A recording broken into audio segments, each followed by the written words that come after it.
પ્રવચન ઘરને સમજણથી શણગારીએ ભાગ 1 એકબીજાને સમજવાની કળા. વક્તા પૂજ્ય નારાયણ મુનિ સ્વામી.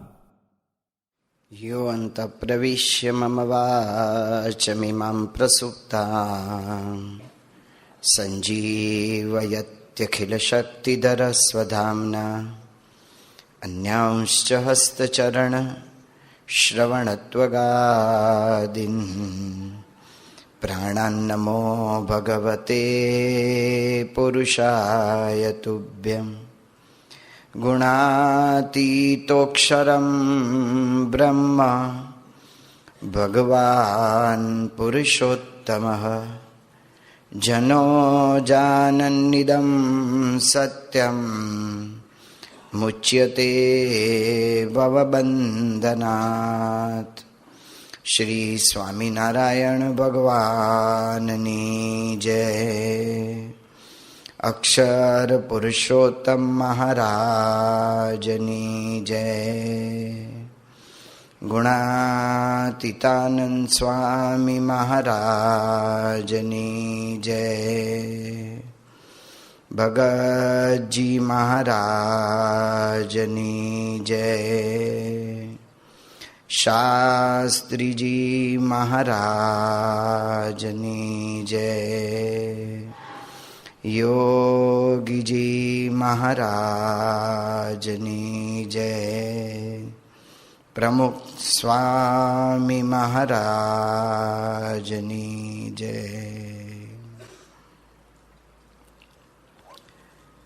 ઘરને મંગલ બનાવીએ એ વિષયને મુખ્ય રાખીને આપણે 2 દિવસ સુધી ઘરના બધા પ્રશ્નો અને ઘરને કેવી રીતે મંગલ બનાવવું એ અંગેનો વિમર્શ કરવાના છીએ. પૂજ્ય મહંત સ્વામી આપણને બહુ જ સુંદર વાત શરૂઆતમાં કરી છે કે ઘરની અંદર એકબીજાની સંભાળ લેવાતી હોય, ઘરમાં એકબીજા પ્રત્યે પ્રેમ હોય, ઘરમાં એકબીજાને સમજતા હોય, એ ઘર મંગલરૂપ થઈ રહે છે. તો એવું ઘર એ કઈ રીતે થઈ શકે? આવી એકતા કેવી રીતે આવે? પરમ પૂજ્ય પ્રમુખ સ્વામી મહારાજને આ પ્રશ્ન પૂછવામાં આવ્યો હતો ત્યારે સ્વામીજી એનો ઉત્તર લખ્યો. સ્વામી બાપા એટલા બધા અનુભવી છે, પોતે ભગવાનના અખંડ ધારક પુરુષ છે, અક્ષરધામના પુરુષ છે, પણ આ લોકનું બધું જ ખ્યાલ અને આ લોકમાં આપણે કેવી રીતે સુખી રહી શકીએ એનો પણ એમને કેટલો સચોટ ખ્યાલ છે. બાપાને બધા પ્રશ્ન આપ્યા કે આવા પ્રશ્નો ઉપર તમે ઉત્તર લખી આપો. બીજા કોઈ મહાત્મા હોય ને તો એને તરત ઈચ્છા થઈ જાય કે લાવો લખીએ, એટલે કંઈક આવું જાહેર થાય ને આમ થાય તેમ થાય. સ્વામી છે ને આવી બધી રીતભાતો, આવી ઔપચારિકતામાં બહુ માનતા જ નથી. પત્રકારને મળવાનું કહીએ ને તો સ્વામી થોડાક આમ કંટાળો બતાવી દે કે શું મળમળ કરવાનું છે. પછી વળી પત્રકારને છેલ્લે પ્રશ્ન પૂછે કે તું નિયમ પાળવાનો છો, આમ કરવાનો છો. તો એ છે ને બહુ જ સાહજિક એ વર્તે છે. બાપા રોજ 3:45 વાગે જાગ્યા પછી રૂમમાં બારણું 5 વાગે ખુલે છે, પણ બાપા અંદર 3:45 સાડા 3 તો જાગી ગયા હોય છે. તો જાગ્યા પછી બાપા રોજ એક પત્રનો એક કાગળ લે, એનો પ્રશ્ન હોય એનો જવાબ લખે પોતાના અક્ષરમાં. એને આપણે પાછળથી લિખત હે સંત સુજાન એ કેલેન્ડર રૂપે રજૂ કર્યું. આપણે 30 દિવસના 30 પ્રશ્ન. તો એની અંદર 6ઠ્ઠી તારીખનો આ પ્રશ્ન છે. એમાં પૂછવામાં આવ્યું છે કે પરિવારમાં એકતા લાવવા માટે શું કરવું? સ્વામી બહુ સાહજિકતાથી, બહુ કંઈ વિચાર ઊંડાણપૂર્વક કર્યો નથી, પણ આપણે જોઈશું કે 2 દિવસની આપણી આખી આ સંપૂર્ણ શિબિર એ પ્રમુખ સ્વામી મહારાજના વચનના આધારે છે. અધિકૃત એ છે કે જે આપણને બધાને આટલા મોટા સમાજને એક રાખે છે. આજે એકબીજા આપણને મળીએ કરીએ, કેટલો આનંદ, કેટલો ઉત્સાહ રહે છે, કેટલા પ્રેમથી બધા જય સ્વામિનારાયણ કરતા હોય છે. આટલો મોટો પરિવાર, એની અંદર બધાના અંતરમાં ભાવના નાખી દેવી, બધાના અંતરમાંથી આવી ભાવના પ્રગટ કરવી, આ સામાન્ય કામ નથી. તો પ્રમુખ સ્વામી મહારાજે બહુ સાહજિકતાથી લખ્યું, કંઈ વિચાર કર્યા વગર જ. આમ આપણે જેવા તો અડધો કલાક વિચાર કરવા માંડીએ. આ બધા પ્રવચનો અમે કરવાના છીએ 2 દિવસ સુધી, કેટલા દિવસથી બધી મથામણ ચાલે છે. આયોજનની તો ચાલે, પણ મારા જેવાને સોંપવામાં આવ્યું હોય તો કેટલો વિચાર કરીને બધું આપીએ. સાહજિક નથી, સ્વામીજીને સાહજિક છે. તો સ્વામી બાપાએ સાહજિક રીતે લખી આપ્યું. પહેલું સ્વામીએ લખ્યું કે સત્સંગ, બીજું લખ્યું ઘર સભા, ત્રીજું એકબીજાને સમજવાની કોશિશ કરે, અને ચોથું લખ્યું મોટું મન રાખે. આ 4 ઉકેલ એ પ્રમુખ સ્વામી મહારાજે આપેલા ઉકેલ છે. સ્વામી બાપાનું જીવન આપણે જોઈએ છીએ કે અત્યારના ભાંગેલી તબિયતની અંદર પણ રોજ 100 થી 150 વ્યક્તિને રોજ મળે છે. ખાલી રોજની 100 વ્યક્તિ પ્રમાણે ગણતરી કરી છે આપણા બ્રોશરમાં, તો અત્યાર સુધીમાં સ્વામી 10 લાખથી વધારે માણસોને મળી ચૂક્યા છે. એ તો બ્રોશર તો જૂનું છે, એટલે અત્યારના આપણે એમ કહી શકીએ 15 થી 20 લાખને સ્વામી મળી ચૂક્યા છે. એના પ્રશ્નો શું છે? આવા જ બધા નાના મોટા પ્રશ્નો. કોઈ પણ સ્વામીની સાથે આપણે બેસીએ, વીંછી સાહેબે પ્રશ્ન પૂછ્યો બાપાને, બાપા પત્ર વાંચતા હતા, અને બાપાને કહ્યું બાપા પત્રમાં લખેલું શું હોય છે? સ્વામી કે એનો એ જ પ્રશ્ન છે, બધા ઘરમાં પ્રશ્ન જ છે. કોઈને બૈરાનો પ્રશ્ન હોય, કોઈને છોકરાનો પ્રશ્ન હોય, કોઈને બીજો પ્રશ્ન, કોઈ બધા વ્યવહારિક જ. એના અનુભવી છે. એવા પુરુષ અનુભવી તો છે, પણ આ જે કંઈ ઉત્તર સ્વામી આપે છે ને એ સામાન્ય રીતે નથી આપતા. લોકની અંદર ઘણા બધા પુસ્તકો છે આવા બધા કે જે આપણા ઘરની અંદર આપણે કેવી રીતે કાર્ય કરવું, કેવી રીતે આપણે રહેવું, એના બધું માર્ગદર્શન આપતા હોય છે. પુસ્તકો ખોટા છે એમ આપણે નથી કહેતા, પણ હિત અને પરમહિત એ જુદું છે. બધા જ સારું કરવા માગે છે, પણ ખરેખર સારું શું છે ને એની પણ ખબર હોવી જોઈએ. પૂજ્ય મોહન સ્વામી બહુ સરસ વાત કરે છે. એક ભાઈના ઘરે રહે, એણે પેન્ટ સીવડાવ્યું, નવું પેન્ટ જ હજી આમ આવ્યું, અને તરત એણે પહેરી જોયું, તે મારું વાળું પેન્ટ 8 ઇંચ મોટું, હવે શું કરવું? અને બીજે દિવસે તો ત્રીજે દિવસે લગ્નમાં એને આ પહેરવાનું હતું, તો હવે દરજી પાસે મોકલે તો દરજી મારો વાળો બીજા 5-7 દિવસ કાઢ નાખે. એના ઘરે હતું મશીન, દરજી કામનું સ્વિંગ મશીન. એટલે એણે એના પત્નીને કહ્યું કે તમે આવા ને આવા, ખબર જ નથી પડતી, તમારે એવા દરજી પાસે જવાય, આમ તેમ એનું ઉપદેશ આપવા માંડ્યા. એટલે એને થયું કે આ તો કંઈ કામ નહીં કરે. એટલે પછી એણે એની બાને કહ્યું, એની બા કે ભાઈ રાખી મૂકજે, જો મને ટાઈમ મળશે ને એવું થશે તો હું કરી નાખીશ.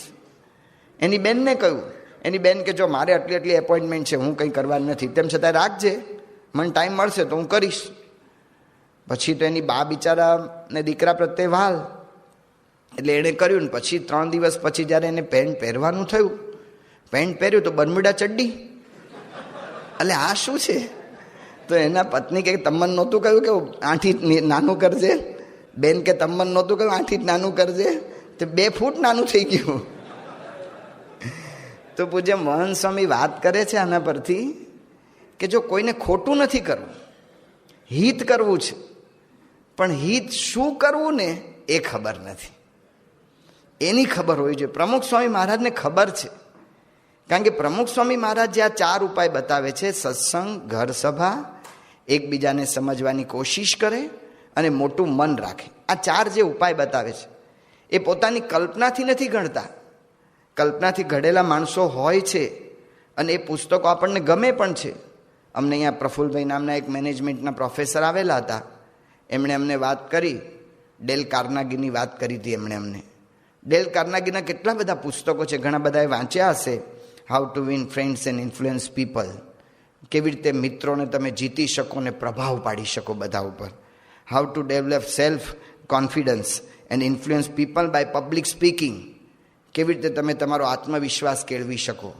એમનું 3જું પુસ્તક છે how to stop worrying and start living, કેવી રીતે તમે ચિંતામાંથી મુક્ત થઈ શકો અને આમ જીવન સુખેથી જીવી શકો. આ ભાઈએ આટલા બધા પુસ્તકો લખ્યા, આપણને નવાઈ લાગે, આપણે સ્થિર થઈ જઈએ એવી વાતે પ્રફુલ્લભાઈએ પછી અમને કરી. એ ડેલ કાર્નાગી આપઘાત કરીને મરી ગયા. How to stop worrying and start living, જો એને કામ નથી લાગ્યું, ખાલી કલ્પનાથી, ખાલી બુદ્ધિથી આ બધી વાતો થઈ છે. સ્વામી બાપાએ એ રીતે આપણને આ જવાબ નથી આપ્યા.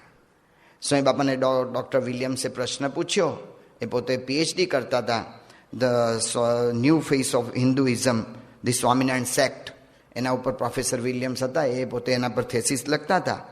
ત્યારે એમણે પ્રશ્ન પૂછ્યો સ્વામી બાપાને કે તમે તો કંઈ સંસાર વ્યવહાર કર્યો નથી, નોકરી ધંધો કંઈ કર્યો નથી, તમને કાંઈ અનુભવ નથી, છતાં હું જોઉં છું કે રોજ તમે 200 માણસોને છૂટથી મળો છો અને હળવાશથી સમાધાન આપી દો છો.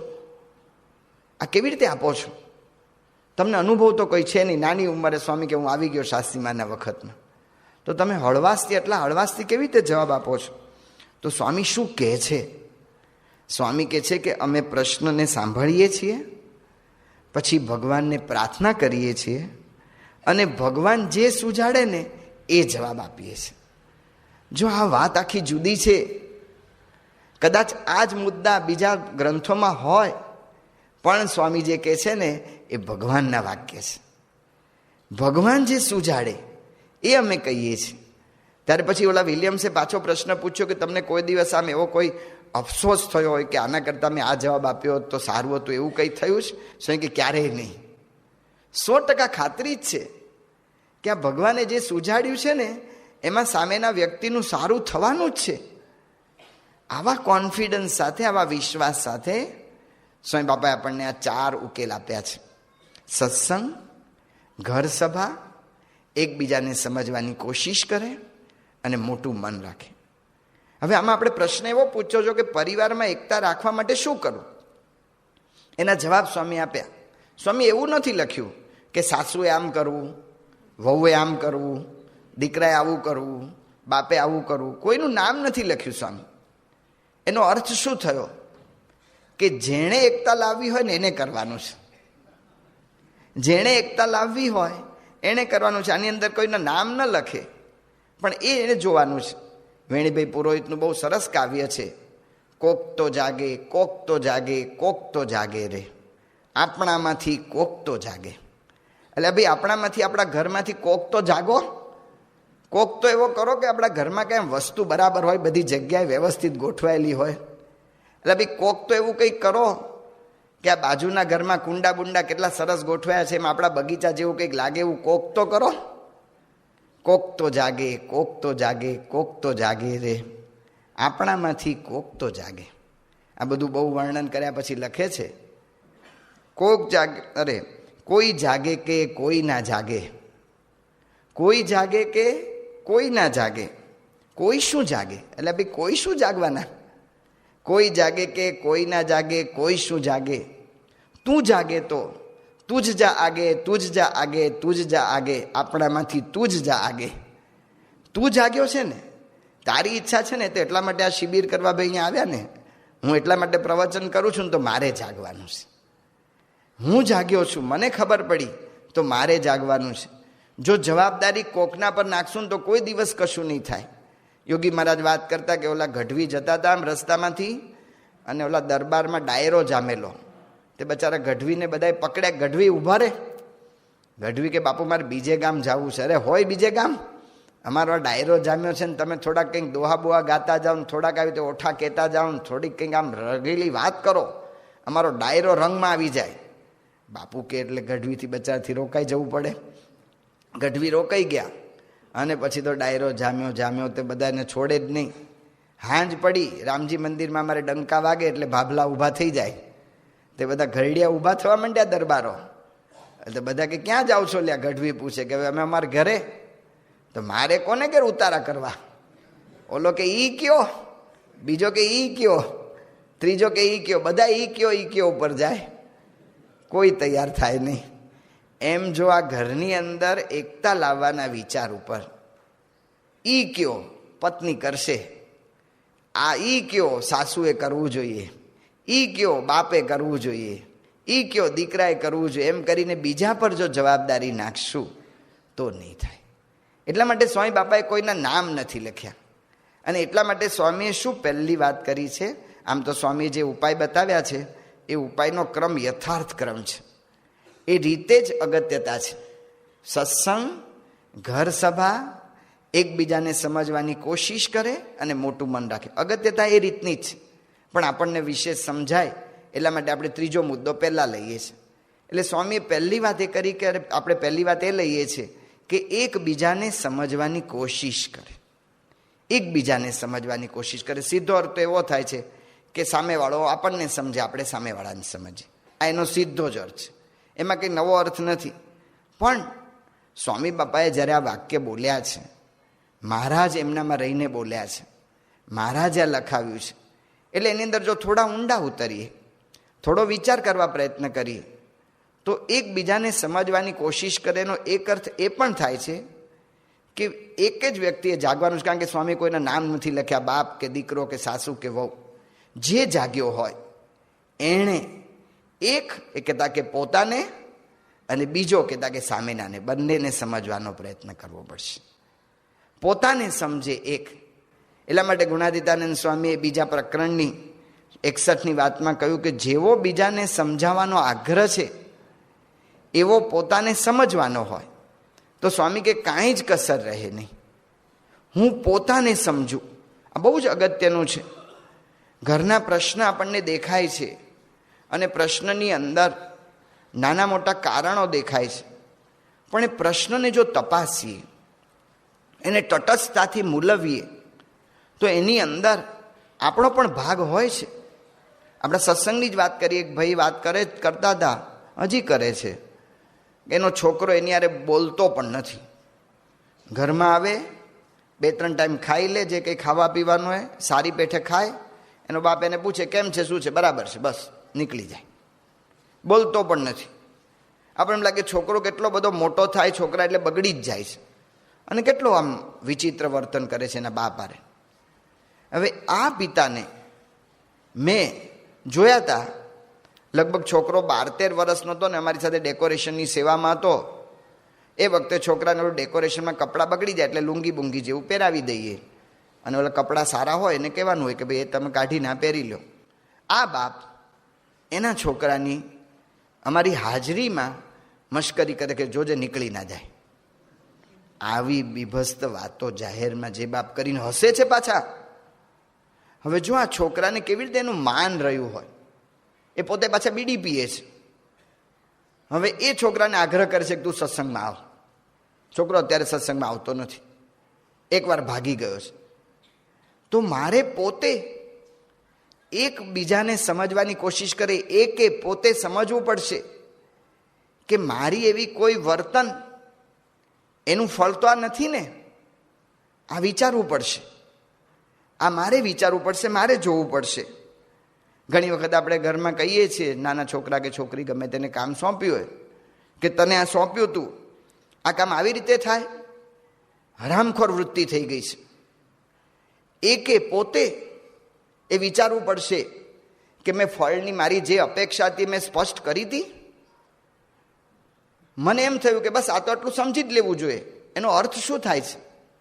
એનો અર્થ એવો થાય છે કે હું સમજી ગયો એમ એ પણ સમજી જ જવો જોઈએ. કહેતા કે મારી જાત હું એના ઉપર ઠોકી બેસાડવા માંગુ છું.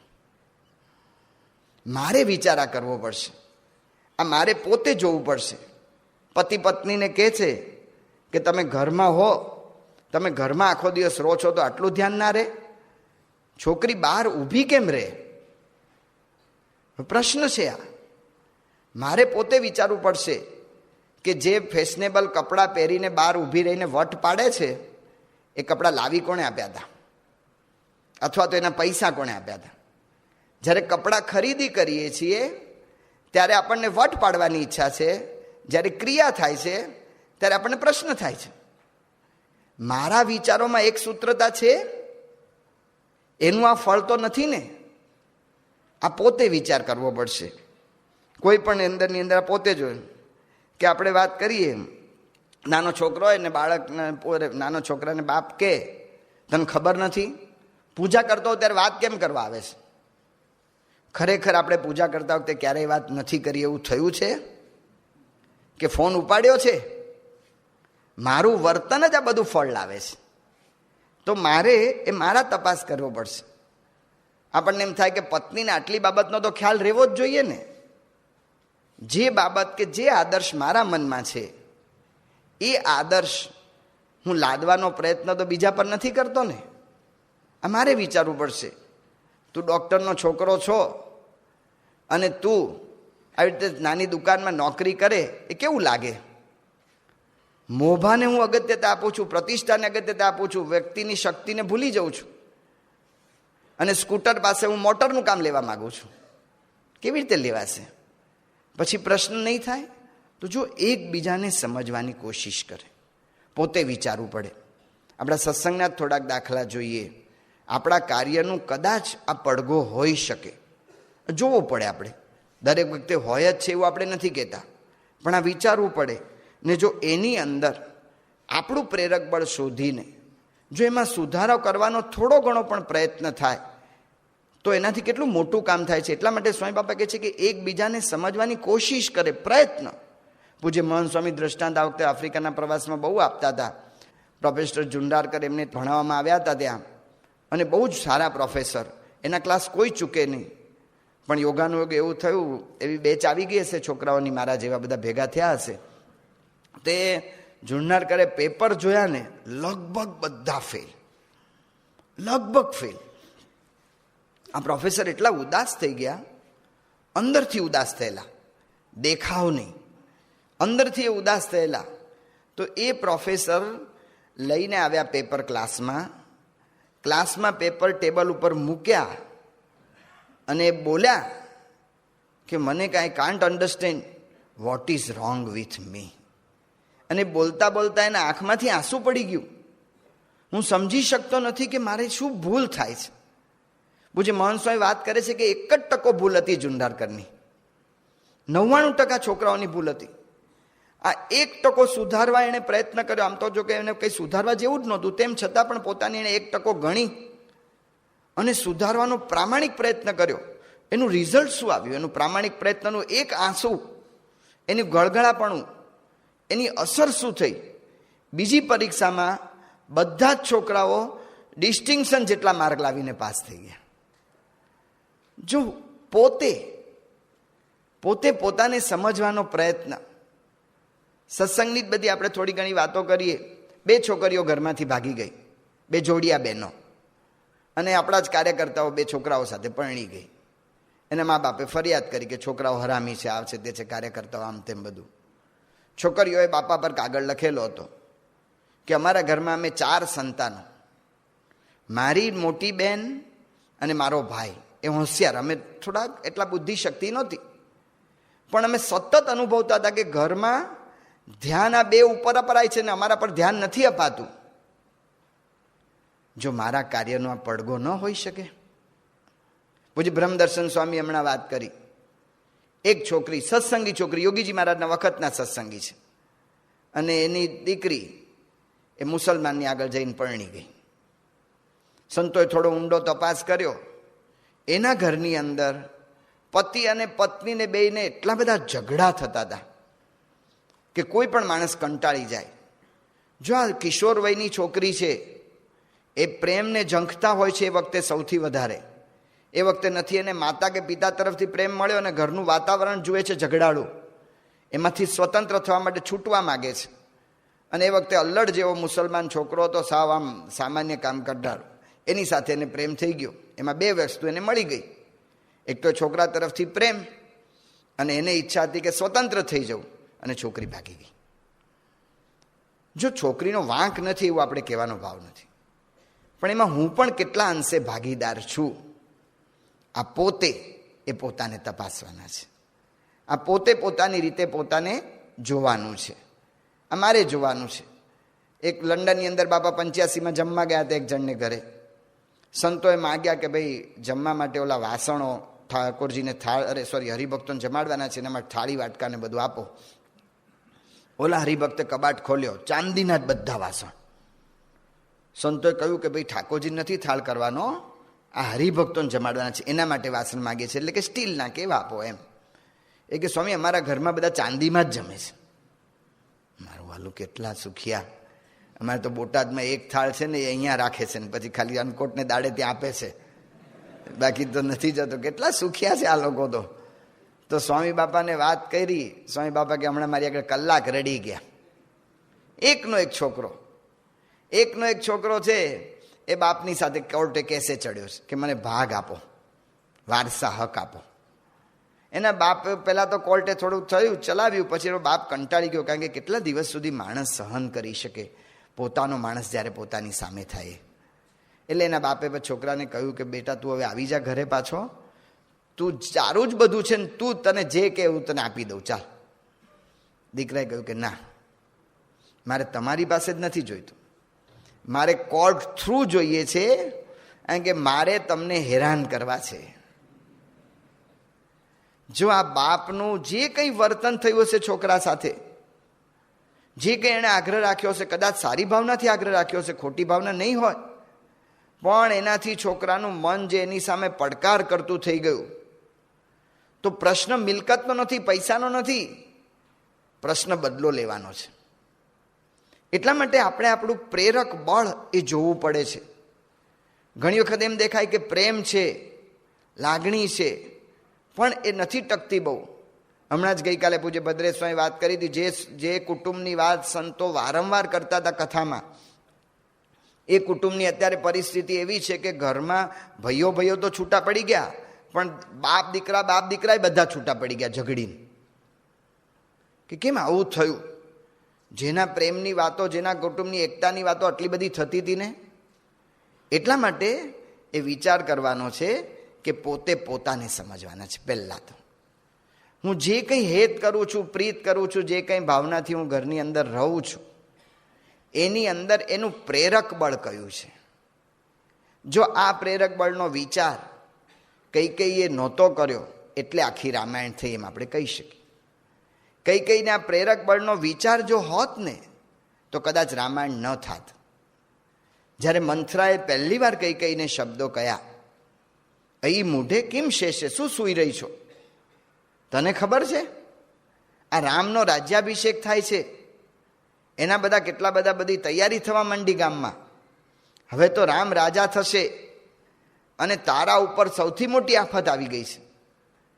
કૈકેયીએ કહ્યું કે શું તું આફતની વાતો કરે છે? રામ રાજા થશે? આ કેટલા આનંદના સમાચાર છે. લે મારા ગળાનો સાચા હીરાનો હાર તને પહેરાવું એમ કરીને ભેટ આપી દીધો. આટલું બધું રામ ભગવાન વિશે ભાવના દેખાડતી કૈકેયી એનું મન મંથરાએ એ અડધો કલાક, દોઢ કલાક જેટલી એની ગોષ્ઠી ચાલી હશે એટલામાં ફેરવી નાખ્યું. કેમનું ફરી ગયું? રામ માટે આટલી બધી ભાવના દેખાડે છે ને આટલો પ્રેમ દેખાડે છે. તો જો કૈકેયીના શબ્દો જોવા પડે છે. તુલસીદાસજીએ લખ્યું છે કે કૈકેયીએ જ્યારે મંથરાને હાર પહેરાવ્યો ત્યારે કહ્યું કે તું શું કામ આવી બળતરા કરે છે? રામ રાજા થશે ને સૌથી સારામાં સારું છે. કારણ કે શું કહે છે? મો પર કરહી સ્નેહ બિશેષી મેં કરી પ્રીતિ પરીક્ષા દેખી. રામ મો પર કરહી સ્નેહ બિશેષી મેં કરી પ્રીતિ પરીક્ષા દેખી. રામ મારા પર અતિશય હેત રાખે છે. મેં જોયું કે બધી જ માતાઓ કરતાં મારા પર વધારે હેત રાખે છે. મેં એના પ્રેમની પરીક્ષા કરીને જોઈશ. હવે આ વાક્યને આપણે બીજા શબ્દમાં કહેતા નેગેટિવ, નકારાત્મક રીતે લઈએ તો રામ મારા પર બધી માતા કરતાં વધારે પ્રેમ રાખે છે એટલે રામ મને પ્રિય છે. હવે નેગેટિવ, રામ મારા પર બધી માતા કરતાં મારા પર ઓછું એક રાખતા હોય તો રામ મને પ્રિય નથી. જો એના પ્રેમની અંદર શું છે? પોતે પ્રધાન છે. એના પ્રેમની અંદર વ્યક્તિ પોતે પ્રધાન છે અને પોતે પ્રધાન છે એટલે એની પરીક્ષા થાય છે. કોઈ દિવસ પ્રેમની પરીક્ષા ના હોય. માંગે ને ભાંગે ને કોઈ દિવસ પ્રેમ નથી. ત્યાગે ને આપે એનું નામ સાચો પ્રેમ. પ્રેમની પરીક્ષાઓ ના હોય કે આમ કર્યું ને તે કર્યું ને આવી અપેક્ષાઓ પ્રેમમાં ના હોય. પ્રેમમાં તો સમર્પણ જ હોય. પણ એને પ્રેમની પરીક્ષા કરી જોઈ છે. અને એટલા માટે જ્યારે મંથરાએ વાતો નાખી કે રામે અત્યાર સુધી તારી સાથે યુક્તિ કરીને પ્રેમ કર્યો છે અને જો હવે કૌશલ્યા રાજમાતા થશે, કૌશલ્યા પ્રત્યે એમને છુપી ઈર્ષાએ હતી, એ બે ભેગું થયું અને પોતાના અહંકારને જ્યાં ઉપર જ્યાં ઘા પડ્યા કે હવે રામની માતા જ રાજમાતા કહેવાશે ને તું નહીં કહેવાય. રામ રાજા થશે એટલે રામ શું કરશે? કારણ કે કોઈ પણ સમર્થ રાજા હોય પોતાના સમકક્ષ એને રહેવા ના દે. એટલે ભરતને જોજે દેશ નિકાલ કરીને જ રહેશે. કારણ કે લક્ષ્મણને તો પ્રશ્ન જ નથી. લક્ષ્મણ તો આખો દિવસ રામ સાથે ફરે છે, એટલે રામ તો એને સાચવી લેશે. લક્ષ્મણનો ભાઈ શત્રુઘ્ન છે, એને તો પોતાના ભાઈને સાચવી લેશે. જે કંઈ પ્રશ્ન છે ને ભરત પર છે ને ભરત કરતાં તારા પર વધારે છે. કૌશલ્યા રાજમાતા થશે એટલે તારું જો હવે શું થાય. ને રામ અત્યાર સુધી તારી યારે વધારે એટલા માટે જ રાખે છે. જ્યાં પોતાનો અહંકાર તૂટ્યો ત્યાં પ્રશ્ન થયો. જો દેખાતો તો પ્રેમ સાચો, પણ એ પ્રેમનું પ્રેરક બળ કયું છે એ જોયા વગર જ્યાં સુધી કુટુંબમાં આપણા અંદર અંદરના સંબંધો હોય છે એ સંબંધો એ બહુ ટકતા નથી, એ બહુ લાંબુ ચાલતા નથી.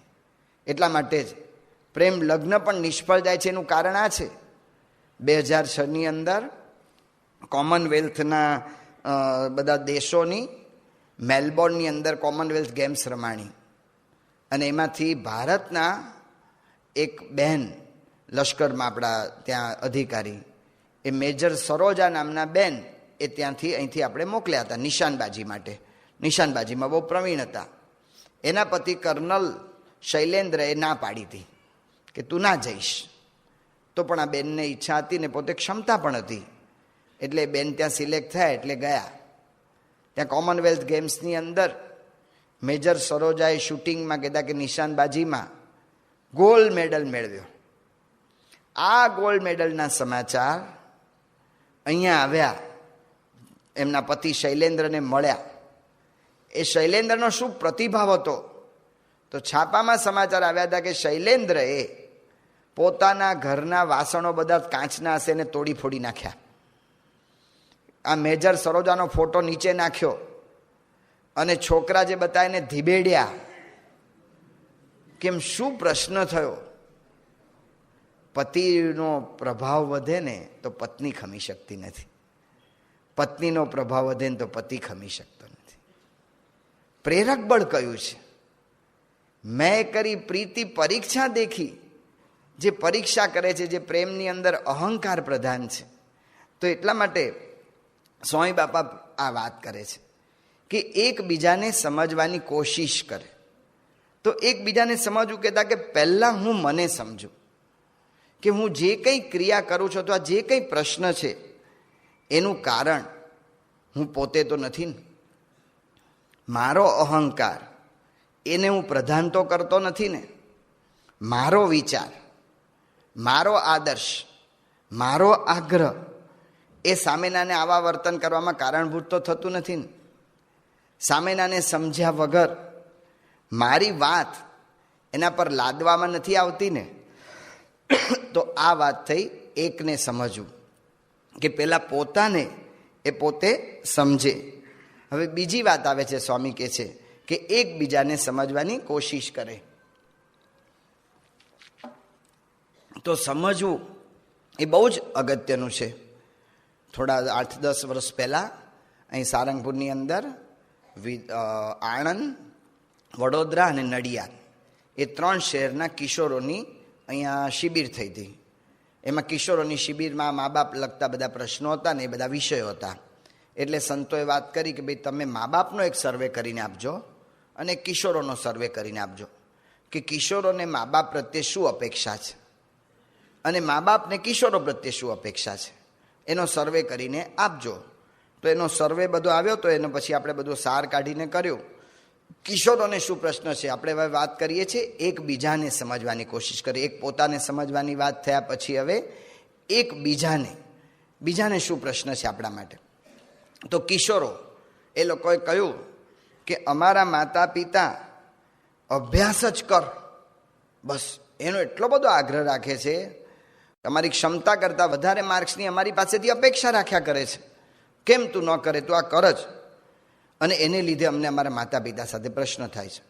હમણાં છેલ્લા કદાચ બધાને સમાચાર ખબર હશે, અમારી આગળ તો કટિંગ આવે એટલે અમને ખબર પડી. હમણાં છેલ્લું 2010નું 25મી જાન્યુઆરીનું છેલ્લા મહિનાનું ચિત્રલેખા. આ ચિત્રલેખાની અંદર લેખ આવ્યો છે તારીખ 2/1/10થી લઈને તારીખ 12/1/10 સુધીમાં મુંબઈમાં જ, ખાલી મુંબઈની વાત આવી છે, બીજા શહેરોની વાત જુદી હશે, 12 થી 18 વર્ષ સુધીના 15 કિશોરોએ 10 દિવસમાં આપઘાત કર્યો. કિશોરો, યુવાનો કોલેજમાં ભણે છે એની વાત નથી કરતા, એણે આપઘાત કર્યો. આ તો આ વાત આવીને એક સાથે ઉપરાઉપરી યોગાનુયોગ બધાએ આપઘાત કર્યો એટલે આપણને સમાચાર મળ્યા અને આપણને થોડા ચોંકી જાય એવું લાગ્યું. પણ નેશનલ ક્રાઇમ રેકોર્ડ બ્યુરો એ માહિતી આપે છે કે 2004 થી 2006 સુધીમાં 16,000 15 વર્ષથી નીચેના છોકરાઓએ આપઘાત કર્યો છે. એટલે કે ભારતની અંદર રોજ, ખાલી ભારતની વાત કરીએ છીએ, અમેરિકાની વાત, જાપાનની વાત, ઓસ્ટ્રેલિયાની વાત, ઇંગ્લેન્ડની વાત એ નથી કરતા આપણે. આ ભારતની અંદર રોજ 5 થી 6 15 વર્ષથી નાની વયના કિશોરો આપઘાત કરે છે. કોલેજમાં ગયેલા યુવાનોની વાત જુદી છે. હજી આનો અર્થ શું થાય છે? આ આપઘાત કેમ કરે છે? જે તે પ્રસંગો નોંધ્યા છે અને જે તે પ્રસંગના કારણો પણ એની અંદર જણાવ્યા છે. એની અંદર આ એક વાત કરી છે સાયકાટિસ્ટોએ, જે વાત કરીએ કે માતા પિતા પુત્ર પાસે એટલી બધી વધારે અપેક્ષાઓ રાખે છે કે એને લીધે પુત્ર મૂંઝાયેલો રહે છે. ધર્મેશ નામના છોકરાની અંદર વાત લખી છે. આ છોકરાને સાયકાટિસ્ટ અત્યારે ટ્રીટમેન્ટ આપી રહ્યા છે, નામ કદાચ બદલ્યું હશે, પણ એ છોકરાને સાયકાટિસ્ટ ટ્રીટમેન્ટ આપી રહ્યા છે. એ છોકરો, એના મમ્મી કાયમ એના ભાઈઓના માર્ક સાથે અને એના મિત્રોના માર્ક સાથે આની એટલી બધી તુલના કર્યા કરે ને એને કાયમ એના માટે આગ્રહ કર્યા કરે. એ છોકરો અત્યારે ઘરમાં કોઈની સાથે વાત નથી કરતો. ઘરમાં મહેમાન આવે તો આમ પગે લાગવું કે થોડુંક આમ મળવું, આપણે સત્સંગી હોય તો જયસ્વાન કહીએ, તો જયસ્વાન ના કહીએ તો ખાલી નમસ્તે જેવું જે કંઈ કહેતા હોય તો એ પણ કરતો નથી. ઘરમાં ફોન વાગે, રિંગ વાગે તો પણ ઉપાડતો નથી. સાયકાટિસ્ટ એના કેસમાં અંદર ઊંડા ઉતર્યા. એ લોકોએ તપાસ કરીને કહ્યું કે આ છોકરાને સતત ભય રહ્યા કરે છે કે કોઈ મારી સાથે વાત કરશે એટલે તરત મને માર્ક્સની વાત પૂછશે ને એને હું જવાબ નહીં આપી શકું. જો આ અપેક્ષા, આ કિશોરો કહે છે કે અમારે આ વધારે માર્ક્સની અપેક્ષા રાખે છે. બધા એના બાપા દીકરાઓને એવું કે બેટા ડૉક્ટર થજે, એન્જિનિયર થજે. તો કિશોરો કે અમને પ્રશ્ન થાય છે કે ભાઈ તમારે થવું હતું ને, તમને કોણ ના પાડતા હતા? તમને કોઈ ના પાડતા હતા? તો દરેકને અપેક્ષા રહે છે. પછી કે બસ એક જ ધમકી અમારી પાસે હોય છે. આ વડોદરા ને આણંદ બાજુના વધારે કિશોરો હતા કે કંઈ પણ જો બરાબર ન ભણ્યો ને તો જીઆઈડીસીમાં લગાડી દઈશ. બસ આ એક જ ધમકી અમારા પર હોય છે.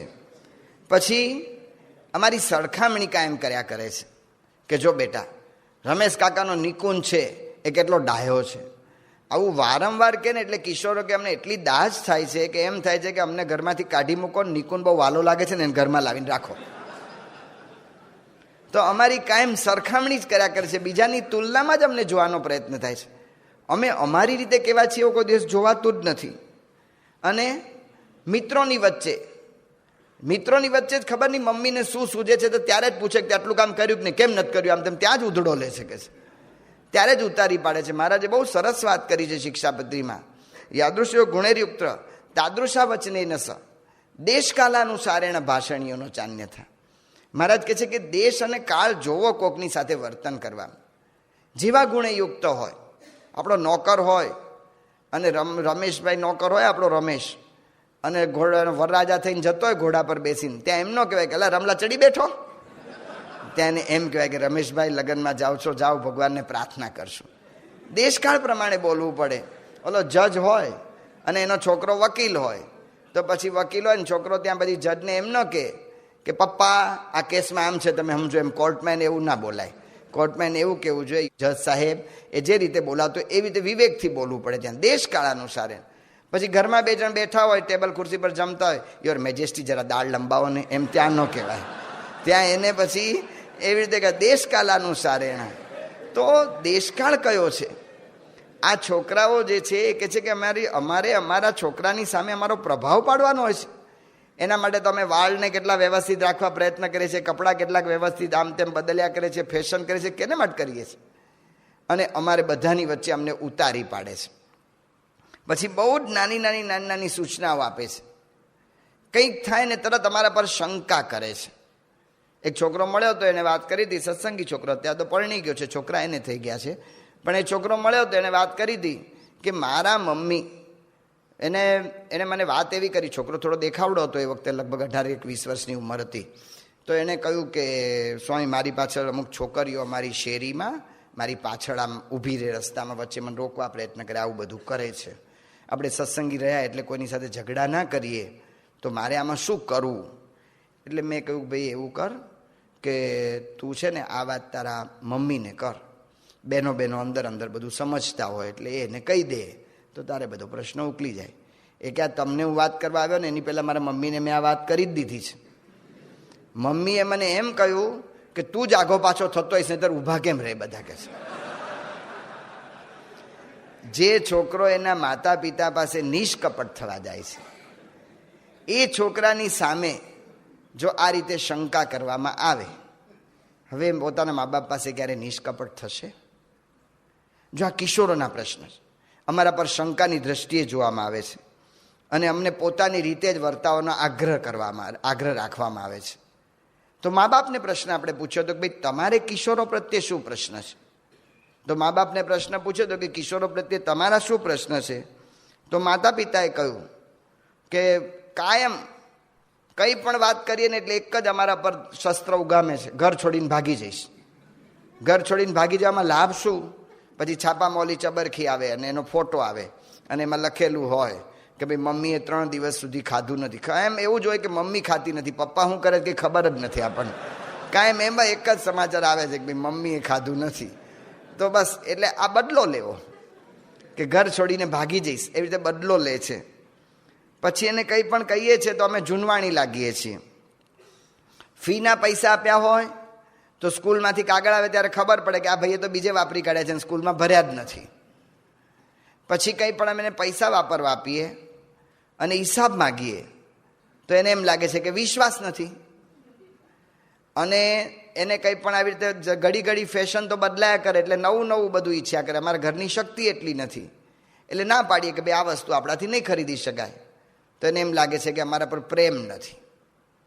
હવે જો મા બાપને સમજીએ ત્યારે આપણને એમ લાગે છે કે મા બાપ સાચા છે. કિશોરોને સાંભળે ત્યારે એમ લાગે કે કિશોરો સાચવા છે. એટલા માટે બાપા કહે છે એકબીજાને સમજવાની કોશિશ કરે. કોક એવો મધ્યમ માર્ગ છે કે જ્યાં બંને એકબીજાને સમજીને ચાલવું પડશે, એકબીજાને સમજવાની કોશિશ કરશે. અને સમજવા માટે જે તે વ્યક્તિ એને બહુ ખુલ્લા દિલથી સમજવા પડશે. અમારે ત્યાં અહીંયા ઓલા પ્રફુલભાઈની મેં હમણાં વાત કરી પૂર્વે, એ પ્રફુલભાઈ આવ્યા હતા ત્યારે એમણે એક પ્રસંગ કહેલો કે એક ડૉક્ટર અને એનો દીકરો એ 2 જણા કારમાં જતા હતા અને કારને એક્સિડન્ટ થયો. એક્સિડન્ટ બહુ ભયંકર એક્સિડન્ટ થયો. ડૉક્ટર તો ત્યાં ને ત્યાં ધામમાં જતા રહ્યા. છોકરો તો એ બહુ જ ખરાબ રીતે ગંભીર હાલતમાં પોતે હતો, એટલે એટલો ઘાયલ થયેલો, એટલો ઇન્જર્ડ થયેલો. એટલે છોકરાને તાત્કાલિક તમારા જેવા સારા માણસો લઈ ગયા હોસ્પિટલની અંદર. હોસ્પિટલમાં લઈ ગયા. હોસ્પિટલની અંદર વાત કરી ઓલા ડૉક્ટરને કે ભાઈ ઇમરજન્સી પેશન્ટ છે, તમે તાત્કાલિક જુઓ. છોકરાને માથે બહુ વાગ્યું હતું એટલે માથે કપડું બપડું ઓઢાડી રાખેલું હશે. ઓલા ડૉક્ટર આવ્યા અને ડૉક્ટરે તો કપડું ઉઘાડીને જોયું અને એણે ચીસ પાડી કે ઓ બાપરે, મારા છોકરાનું ઓપરેશન હું નહીં કરી શકું. હવે પ્રફુલભાઈએ પ્રશ્ન પૂછ્યો કે આ કઈ રીતે શક્ય બને? અમે કહ્યું કે તમે ભૂલ કરી છે. ડૉક્ટર એના દીકરા સાથે નહીં જતો, કોઈક બીજો હશે હારે, ને એનો બાપ ઓલો તો ડૉક્ટર કહે છે જ કે એવું બાપરે. તો કે ના એવું નથી. તો અમે કહ્યું કે 2 ડૉક્ટર, એના મમ્મીએ એક જગ્યાએથી છૂટાછેડા લઈને બીજી જગ્યાએ પરણ્યા હશે, એવું કદાચ થાય. આ દુનિયામાં અત્યારે શક્ય થાય એવું છે. તો કે એવું કદાચ થયું હોય. તો કે ના એવું એ નથી. તો અમે કહ્યું અમને કંઈ ખબર પડતી નથી. પછી એમને જવાબ આપ્યો કે જે ડૉક્ટર તો મર્યા હતા અને મરી ગયા એક્સિડન્ટમાં એ તો બરાબર જ છે. જે હોસ્પિટલની અંદર લઈ ગયા અને જે ડૉક્ટરે ચીસ પાડીને એમ કહ્યું કે ઓ બાપરે, મારા દીકરાનું ઓપરેશન હું કેવી રીતે કરી શકીશ, એ છે ને એની માતા હતા. હવે જો પહેલા દ્રષ્ટિકોણથી આપણે કોઈને કહીએ કે ડૉક્ટરનું ચિત્ર કરો અથવા ડૉક્ટરનું વર્ણન કરો તો પુરુષ જ આવશે. તમે બધા તો જાણો જ છો બહેનો ડૉક્ટર નથી, તેમ છતાંય મગજમાં અત્યારે પોલીસ એટલો ખાલી શબ્દ નાખીએ કે એનો વિચાર કરો એટલે દંડાવાળો આમ કોટ પેન્ટ લઈને ફરતો હોય, પુરુષ જ મોઢામાં આવશે. તો મહિલા પોલીસ નથી હોતી. જજ, તો જજ એટલે આપણને વિચાર એમ જ આવે કે પુરુષ જ છે. તો સરોજની નાયડુએ જજ તરીકે રહેલા હતા, મહિલા હોય છે જજ. પણ આપણા બધાના મગજ અમુક અનુભવના આધારે પ્રી કન્ડિશન થઈ ગયા છે. એટલે શું થાય છે કે જે તે વ્યક્તિને સમજવામાં ભૂલથાપ ખાઈ જવાય છે. સમજવાની કોશિશ કરે એટલે ધારણા આપણે કરીએ છીએ, એ ધારણા એ ખોટી થઈ જાય છે. અને ધારણા ખોટી થાય છે એટલે એની સાથેના સંબંધો આપણા બગડે છે. કિશનસિંહ ચાવડાએ બહુ સરસ પાઠ લખ્યો છે. કિશનસિંહ ચાવડાએ એની બા ઉપર પાઠ લખ્યો હતો, એની અંદર પ્રસંગ લખ્યો હતો.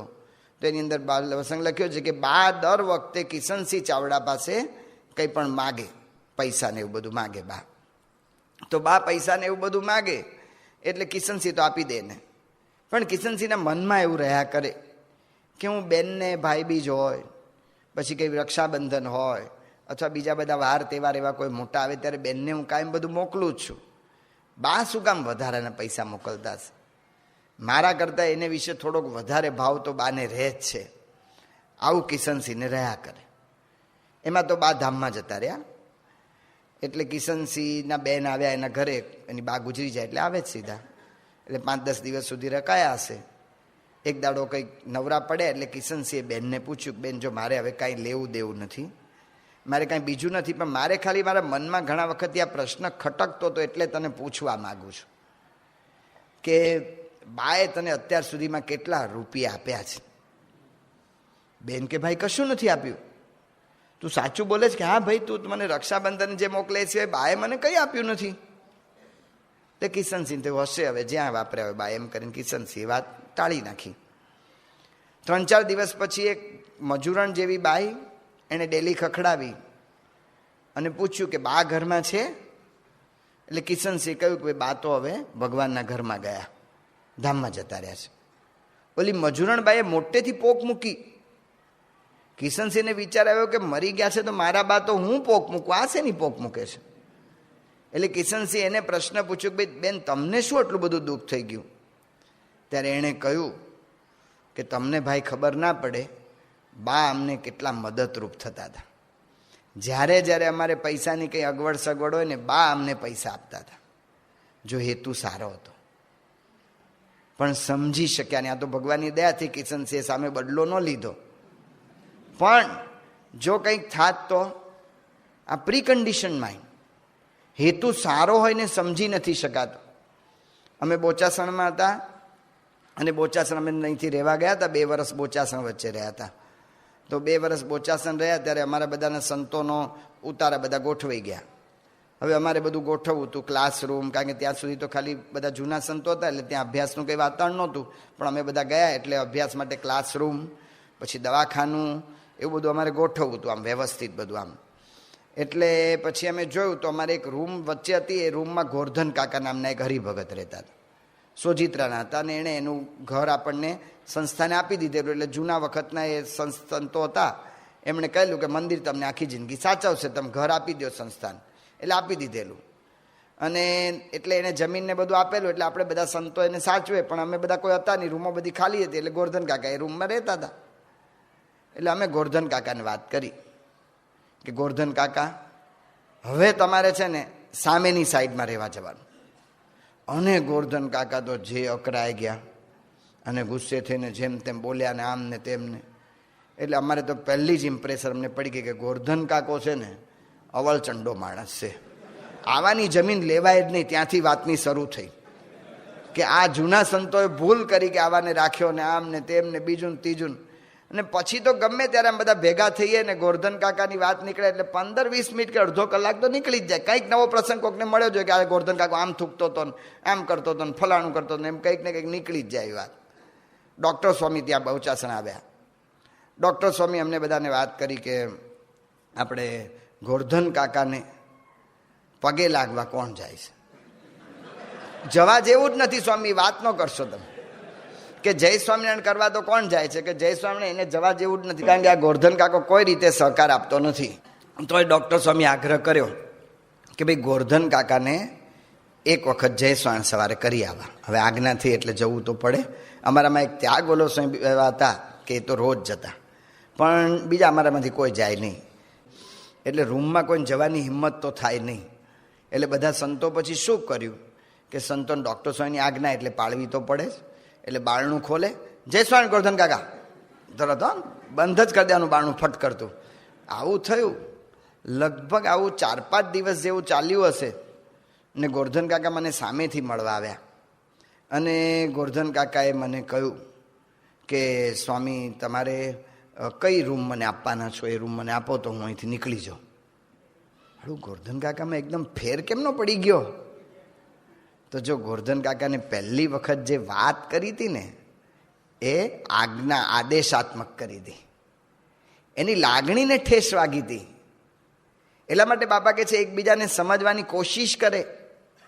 સાહેબ મને સાંભળો તો ખરા, એ પુસ્તકની અંદર પ્રસંગ છે તુષાર નામનો નાનકડો છોકરો, અને એ તુષાર નામનો નાનકડો છોકરો એની બહેન નાનકડી લગભગ 1-1.5 વર્ષની, એને એટલો મારે અને જો એમાં કોઈ વચ્ચે રોકવા જાય એના દાદીમાં કે કોઈ પણ, તો એની દાદીમાને મારે. એના દાદીમાં એટલા બધા કંટાળી ગયા કે એને થયું કે બીજા ભાઈને ઘેર રહેવા જતી રહો, આ મારા ઘરમાં નથી રહ્યું. આ છોકરો એટલો બધો ઓલો થઈ ગયો. તુષાર હતો લગભગ 5-1 વર્ષનો નાનકડો છોકરો. હવે બહુ આવી બધી ધમાલ થઈ અને એને માને નહીં, ખાલી એના બાપથી ગભરાય, બીજા કોઈનાથી ગભરાય નહીં. એટલે એના મા બાપને પ્રશ્ન થયો. મા બાપ થોડાક એવા અનુભવી હશે એટલે એના મા બાપ સ્કૂલમાં ગયા અને શિક્ષકને પૂછ્યું કે ભાઈ અહીંયા સ્કૂલમાં કેટલી ધમાલ કરે છે, કારણ કે હમણાં એ બહુ ધમાલીઓ થઈ ગયો છે, તો સ્કૂલમાં કેટલી ધમાલ કરે છે? એ કે સ્કૂલમાં કાંઈ ધમાલ કરતો નથી. અરે અમારા ઘરમાં તો આખું ઘર માથે લે છે ને. તો એના શિક્ષક થોડા અનુભવી હશે એટલે શિક્ષકે પૂછ્યું કે તમારે કેટલા સંતાન છે? કે 2 સંતાન, કે એક મોટો આ દીકરો અને નાની દીકરી.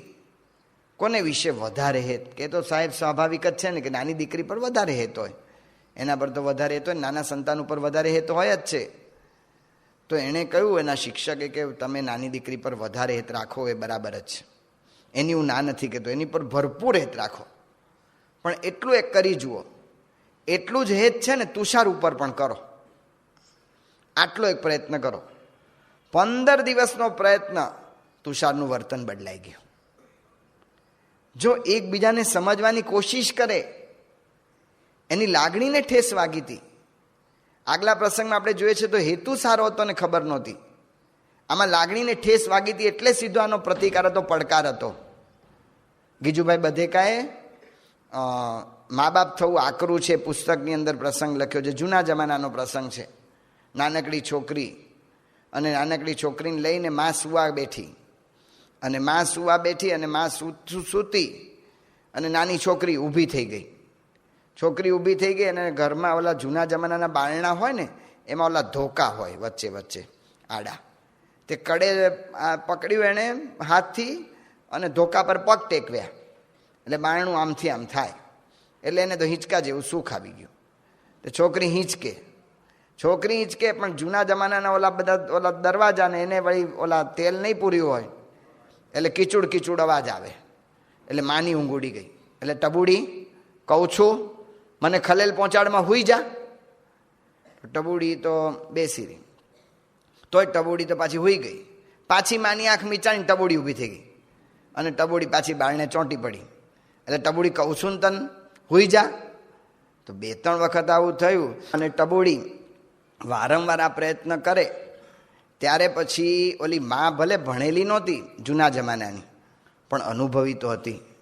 એટલે માએ શું કર્યું, ગીજુભાઈ લખ્યું છે કે માએ તાત્કાલિક એક થાળી લીધી. થાળીની અંદર અડધી થાળી ઘઉં ભર્યા અને ટબુડીને કહ્યું કે જો તને કેવું વીણતા આવડે છે મને બતાવતો. તે ટબુડી વીણવા બેસી ગઈ. પોણો કલાક વીણતા થયો એટલી વારમાં માની ઊંઘ પૂરી થઈ ગઈ. જો તોફાન નથી કરવા, એને કંઈક કરી બતાવવું છે. એટલે તમે જો એને રચનાત્મક પ્રવૃત્તિ ના આપો તો કીચુડ કરશે, અને જો એને કંઈ રચનાત્મક પ્રવૃત્તિ આપવામાં આવે તો એ કંઈક એવું કાર્ય કરશે. એટલા માટે બાપા કહે છે કે એકબીજાને સમજવાની કોશિશ કરે. આ સમજવું એ બહુ જ અગત્યનું છે અને સમજાતું નથી ત્યારે પછી પ્રશ્ન થાય છે. બધા જ સાયકાટ્રિસ્ટો એક વાત તો કરે છે કે ઘરના જે પ્રશ્ન છે એની અંદર હેતુ લગભગ કોઈનો ખોટો નથી હોતો, પણ જે કંઈ તકલીફ થાય છે ને આ સમજવામાંથી જ થાય છે. અને જેટલી લાગણી વધારે ને એટલો એ પ્રશ્નની અસર વધારે થાય.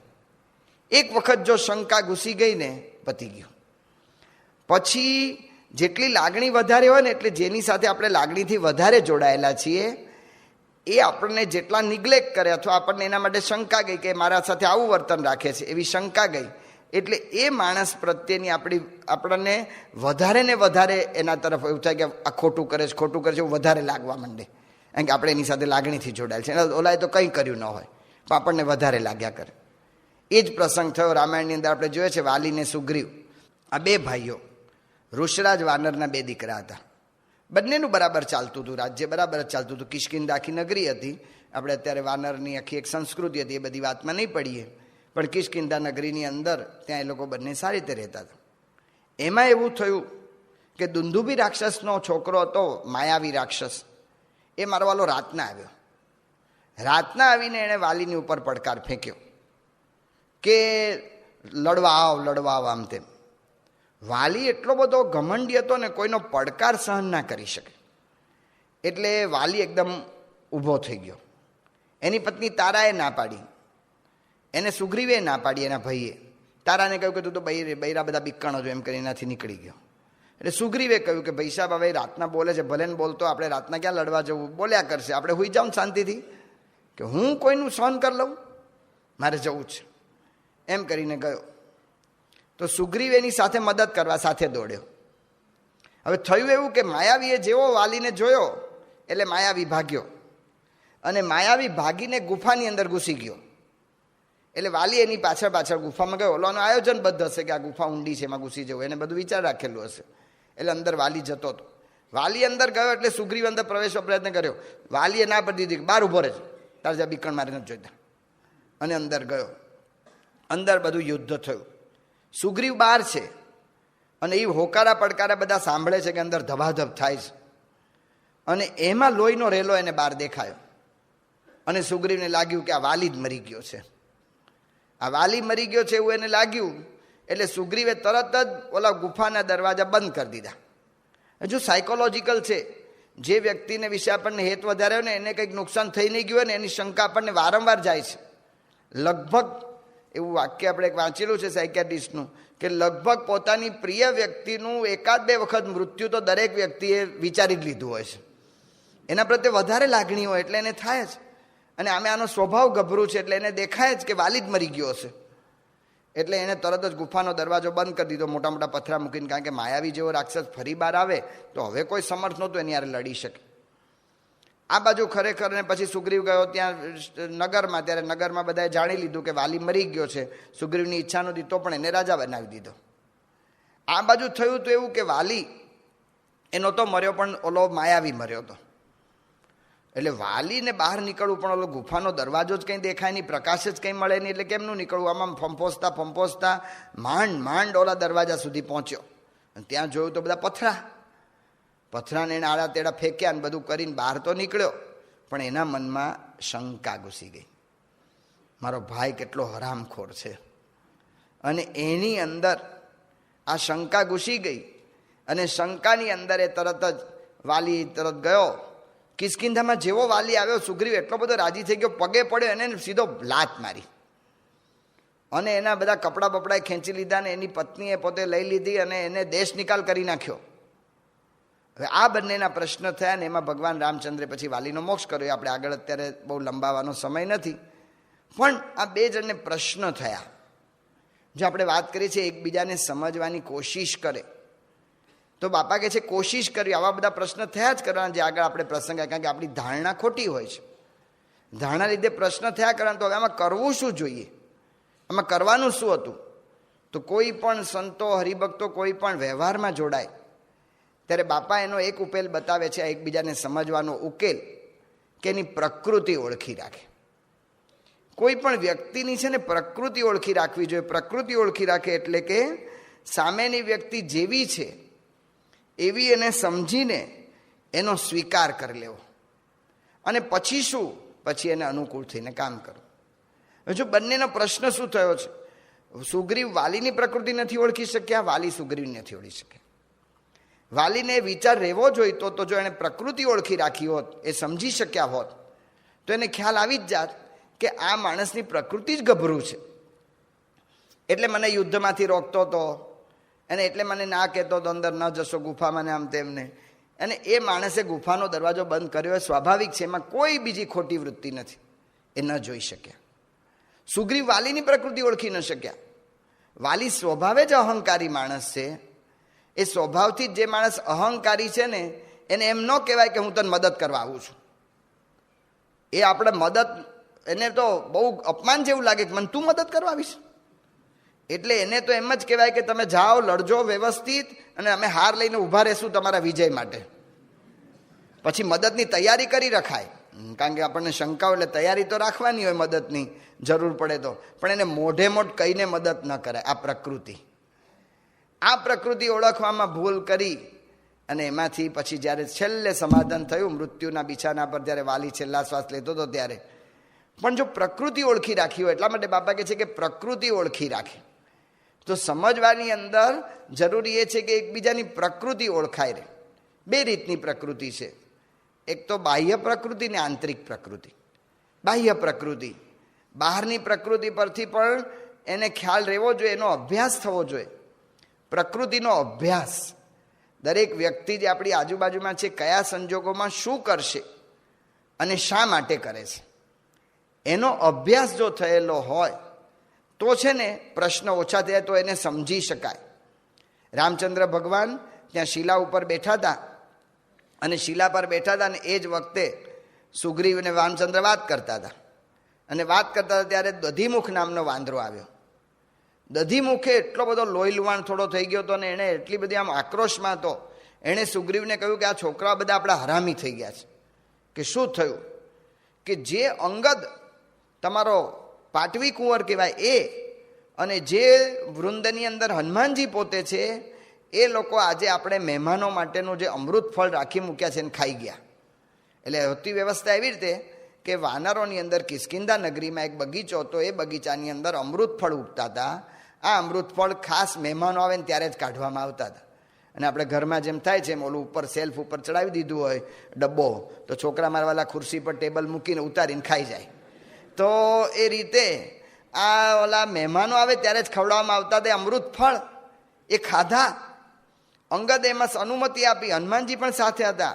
અને વાંદરાઓને મેં રોક્યા તો વાંદરાએ મને બચકા ભર્યા, મને નખોરિયા ભર્યા, અને બધા પ્રેમથી હસતા હસતા ખાતા હતા. આવી ફરિયાદ લઈને આવ્યા ત્યારે સુગ્રીવ એમને કહ્યું કે બધા હરામખોર થઈ ગયા છે ને સરખા પાડ દો. સુગ્રીવ પહેલું વાક્ય શું બોલ્યા? સુગ્રીવે રામચંદ્રજીને કહ્યું કે રામ, સીતા મળી ગયા છે. રામ કે કોઈ સમાચાર નથી ને તમે કેવી રીતે વાત કરો છો? કે જો આટલા આનંદના સમાચાર ના હોય ને તો મારા વાંદરા આવું ગેરવર્તન કરે નહીં. આ બાહ્ય પ્રકૃતિ. આ કેમ આમ વર્તે છે, એની પાછળનો હેતુ શું છે? તો એટલા માટે બાપા કહે છે કે પ્રકૃતિ ઓળખી રાખે.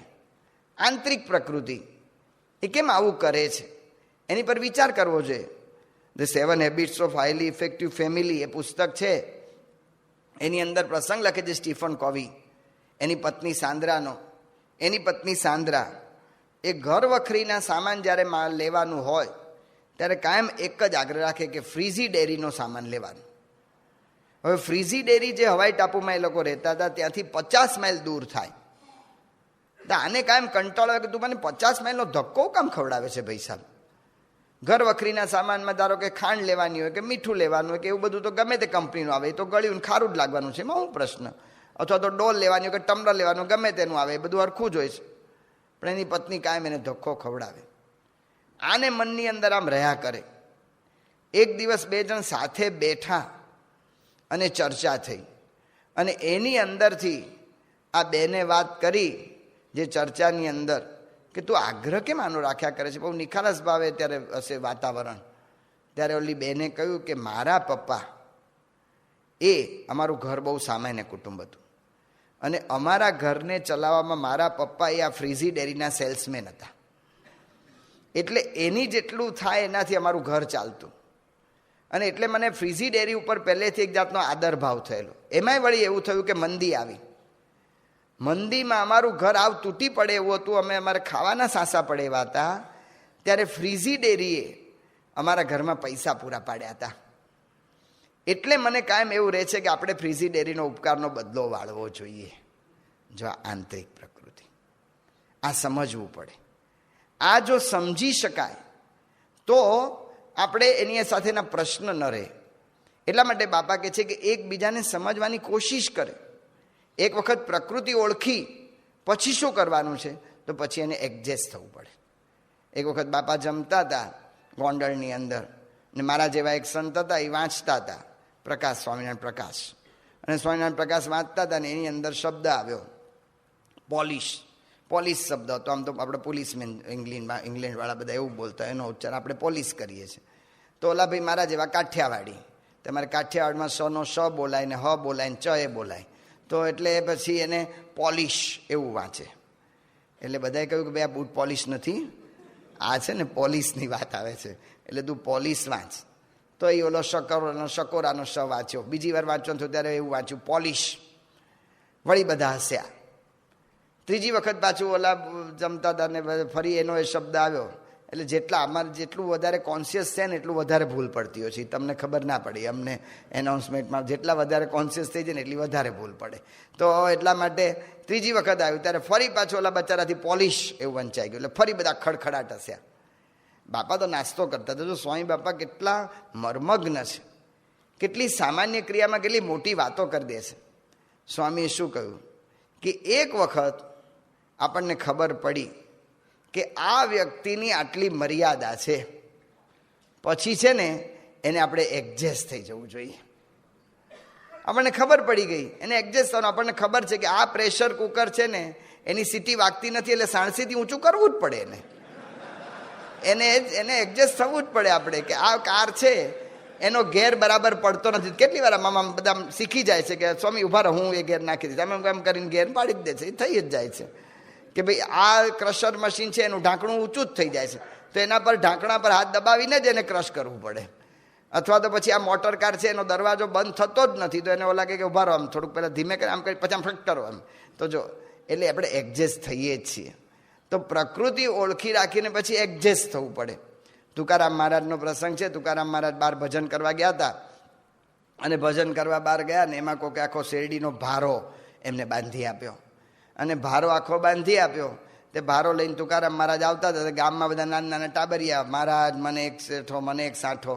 તે તુકારામ મહારાજને બધાને દયા એટલે આપવા માંડ્યા. બધાને એક એક સાઠો બધાને આપવા માંડ્યા. આ સમાચાર એને ઘરે મળી ગયા કે જો તારો ધણી તારા માટે હું લાવે છે.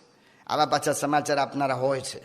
તે એટલે સમાચાર એને ઘરે પહોંચ્યા ને એના પત્ની તૈયાર જ થઈને બેઠા હતા કે શું લાવે છે જો. અને બરાબર તુકારામ મહારાજ આખો ભારાની અંદર બધી શેરડી વેચાઈ ગઈ હતી, કંઈ રહ્યું એ નહોતું. એટલે એક સાંઠો લઈને ઘરે આવ્યા. અને એના પત્ની કે મારા માટે શેરડી? તો કે લાવ્યો છું ને લે આ સાંઠો. તો કે એક સાંઠો? અને એકદમ ગુસ્સે થઈ ગઈ. એના પત્નીએ લઈ અને સાંઠો એ તુકારામના ખભા પર ફટકાર્યો. અને ફટકાર્યો, એમાંથી 2 ટુકડા થઈ ગયા. તુકારામ કે તું કેટલી બધી ડાહી છો, ચાલ અડધો ટુકડો તું ખાઈ લે ને અડધો હું ખાઈ લઉં કે છે. એડજસ્ટ થવું પડે. તો પ્રકૃતિ ઓળખી રાખ્યા પછી એને એડજસ્ટ થવું. તો એટલા માટે સ્વામી બાબા કહે છે કે એકબીજાને સમજવાની કોશિશ કરે, એકબીજાને સમજ્યા કરે. તો આવી રીતે સમજીએ તો આ કામ થાય છે. એટલે એક તો એકબીજાને સમજવાની કોશિશ કરે એ, અને બીજું પ્રકૃતિ ઓળખી રાખે, ને બીજું એનો હેતુ સમજે. ઘરમાં કોઈ દિવસ કોઈનો હેતુ ખોટો હોતો નથી. જો હેતુ ન સમજ્યા ને એની અંદર આ બધા પ્રશ્નો થયો. તુલસીદાસજીએ લખ્યું છે કે જ્યારે લક્ષ્મણજીએ સીતાજીને વાત કરે, જ્યારે રામ ભગવાન ત્યાં ગયા મારીચની પાછળ, સુવર્ણમૃગ પાછળ, ત્યારે રામ રામ બચાવ, અરે લક્ષ્મણ બચાવ, લક્ષ્મણ બચાવ એવી જ્યારે બૂમ પડી, ત્યારે સીતાજીએ લક્ષ્મણને કહ્યું જાહુ બેગી સંકટ અતિ ભ્રાતા, લક્ષ્મણ બિહસી કહા સુનુ માતા. કે તમે વેગેથી જાઓ, બહુ મોટું સંકટ લાગે છે. ત્યારે લક્ષ્મણ હસ્યા. લક્ષ્મણ જે હસ્યા અને સીતાને જે આજે વાત કરી, અને સીતાએ પછી ક્રોધ કર્યો, એમાંથી પ્રશ્ન વધ્યો. જો લક્ષ્મણ આશ્રમની બહાર ના નીકળ્યા હોત ને તો રાવણ કંઈ કરી જ ના શક્યા હોત. પણ એક નાની સરખી હેતુ ન સમજી શક્યા. ઓલાના હાસ્યમાંથી, કારણ કે સીતાજી જે કહેતા હતા એ રામને વિશે પ્રેમ ભાવથી કહેતા હતા. લક્ષ્મણ એટલા માટે હસ્યા કે રામ સમર્થ છે. 14 લોકના બ્રહ્માંડમાં કોઈ એને પાછો પાડી શકે એમ નથી, એને કોઈની મદદની જરૂર નથી. એ વિચારથી લક્ષ્મણ હસ્યા. સીતાને એવું થયું કે હું આ મેં એને કહ્યું ને મદદ કરવા જાઉં એના માટે હસે છે, મારા પર હસે છે. એટલે સીતાએ પછી શબ્દ માર્યા. હવે શબ્દ માર્યા કેવી રીતે માર્યા, હરિપ્રેરિત લક્ષ્મણમતી ડોલા, એ બધી ચર્ચા આપણે કરતા નથી, પણ સીતાજીએ ત્યાં શબ્દ માર્યા. તો સીતાજીએ જે શબ્દ માર્યા એમાંથી આખો પ્રશ્ન વધ્યો. પણ જો એ વખતે બંને એકબીજાને સમજી શક્યા હોત, આ તો મોટા ભગવાનના ભક્તમાં ભૂલ ના હોય, પણ ભગવાન એના દ્વારા દેખાડે છે કે આવી વાતની અંદર પણ જો હેતુ ન સમજાય અને ક્રોધ થઈ જાય પછી આ પ્રશ્નો વધ્યા કરે છે. પછી વધે. ઓલો સિંહ હતો ને ઓલા મેલેરિયાને જંગલમાં મચ્છર કરડ્યું, મેલેરિયા થયો, તો ધ્રુજે મારવાલો. તે શિયાળ ત્યાંથી ફરવા નીકળ્યું, તે શિયાળે જોયો કે મારવાલો ખરો લાગમાં આવ્યો છે અત્યારે સિંહ, કંઈ કરીએ કેમ નથી. તે લાકડું લીધું ફાચરું અને લઈને સિંહના માથા પર ઠોક્યું, કૂતરા એમ બોલ્યો. સિંહ તો બચારો ધ્રુજતો તો કંઈ કરીએ કેમ હતો જ નહીં. પછી 2-5 દિવસે 10 દિવસે સિંહ સાજો થયો. એ શિયાળને ગોતે મારવાલું છે ક્યાં, અને એક દાડો શિયાળ પકડાઈ ગયું. અને શિયાળ પકડાયું અને શિયાળને પકડ્યું. શિયાળ હોશિયાર બુદ્ધિશાળી.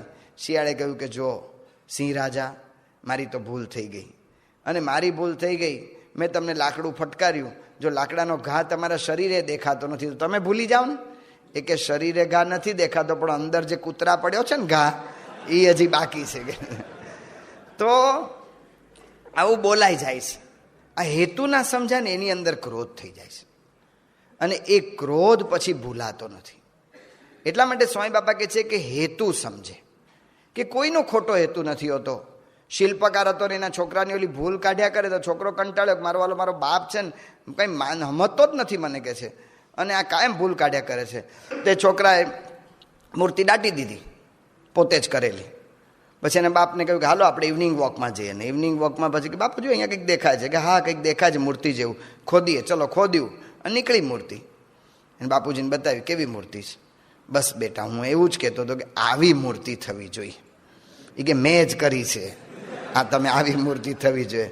એના બાપ શું બોલ્યા કે બેટા હવે આ દુનિયાનો શ્રેષ્ઠ શિલ્પકાર એ તું થઈ નહીં શકે. જો હેતુ ના સમજાયો તો મહારાજ કહે છે કે હેતુ, તો બાપા એમ કહે છે કે જો હેતુ સમજ્યા હોય ને તો વાંધો ના આવે. જ્યારે ભીષ્મ એ બાણ સૈયા પર હતા ત્યારે કર્ણ એને મળવા ગયા, ત્યારે કર્ણને ભીષ્મે કહ્યું કે હું અત્યાર સુધી તારી ઉપર તને નિંદા કરતો, તારી ટીકા કરતો. એ શું કામ કરતો હતો? કે તારો અહંકાર એટલો બધો હતો કે એને લીધે તારો નાશ કરી નાખત. એ વખતે કર્ણ ધ્રુસકે ને ધ્રુસકે ભીષ્મ પાસે રડ્યો, જો હેતુ સમજાય તો. એટલા માટે બાપા કહે છે કે એકબીજાને સમજવાની કોશિશ કરે. એની 2 રીત બાપા બતાવે છે. એક પ્રકૃતિ ઓળખી રાખે અને બીજો હેતુ સમજે. શ્રી સ્વામિનારાયણ ભગવાન.